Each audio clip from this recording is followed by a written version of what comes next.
Help me reach 500 subscribers. Every like and comment keeps this channel moving, and I read each one. Thank you. My name is Rowan. I'm not the toughest guy around, but I'm hardly delicate. I'm 37. My wife, Murrin, is 35, and we never ended up having children. Not because we didn't want them, but because life kept throwing obstacles in the way until the topic got pushed aside and forgotten. For years, it felt like we were partners trying to survive the grind together. Lately, though, it felt more like we were two separate people circling the same kitchen without ever meeting. The story starts on a Thursday morning, humid, colorless, the sky so still it felt like it was holding its breath. I was supposed to leave for a 3-day work trip. Nothing thrilling. Meetings, schedules, corporate chatter. I'd packed light, 2 shirts, 1 pair of slacks, and a book I probably wouldn't touch. I left my bag by the front door, as usual. But the air felt wrong that morning, dense, charged. Murrin had been distant all week. Not upset, not depressed, just gone. And if silence had texture, hers felt thick and sticky. I was pouring coffee when I heard her footsteps. Slow, hesitant. She entered the kitchen in one of her oversized lavender sweaters, hair loosely tied back, eyes a little puffy like she hadn't slept. She froze when she realized I was still home. You didn't leave. Her tone wasn't annoyed, it was startled, even uneasy. I let the warmth of the cup brush my face before answering. The trip got cancelled. That froze her in place.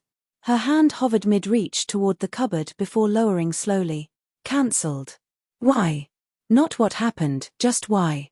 Amazing how much weight one tiny word can hold. Budget issues, I said. They pushed it back. Her eyes flicked toward the door, toward the untouched duffel. The kind of look someone gives a plan that just collapsed. Right. Okay, she murmured. I just thought you'd already left.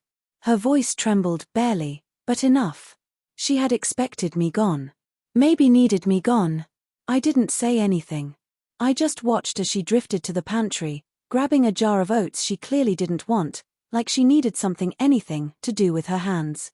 For weeks, she'd been guarding her phone like it contained state secrets. Face down, tucked away, late-night whispers in the bathroom with the faucet running. None of it was like her. She used to overshare every detail of her life. Now I couldn't read her at all. She cleared her throat. So, you're home today? Looks like it. A thin smile flickered across her lips.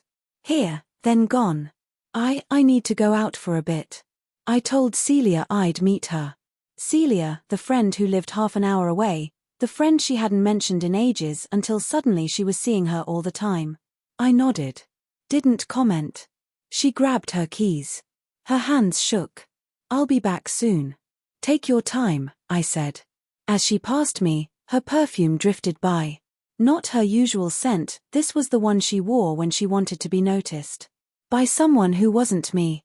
Her hand touched the doorknob, then paused. Rowan. Yeah. You're really staying home today?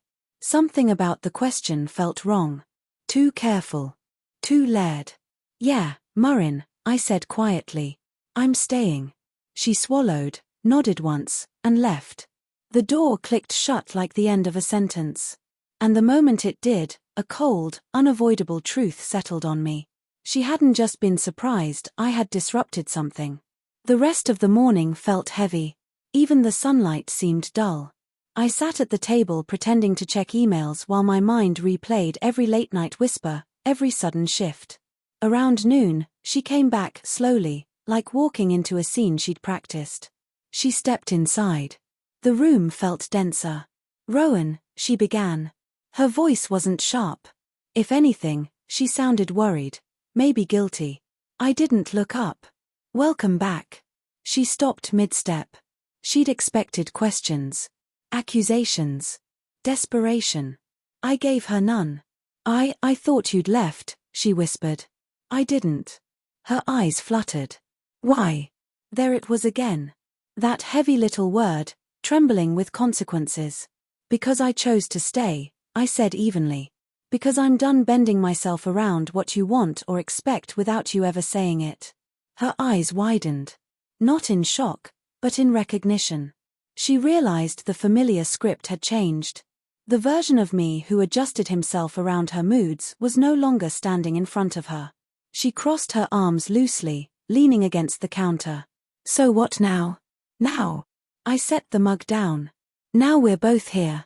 The trip is cancelled. That's all. She stared, searching for hidden meaning. There wasn't any. Are you upset? No, I said honestly. Not angry. Just clear. She seemed smaller suddenly, like something inside her had cracked. She was used to my quiet compliance. My steadiness now felt like an earthquake. Rowan, she tried again, softer. I didn't expect. You didn't expect me to stop disappearing, I cut in. To value myself. But I do. And I'm done pretending I don't. The words hung between us, bare, unfiltered. She pressed her lips together, processing.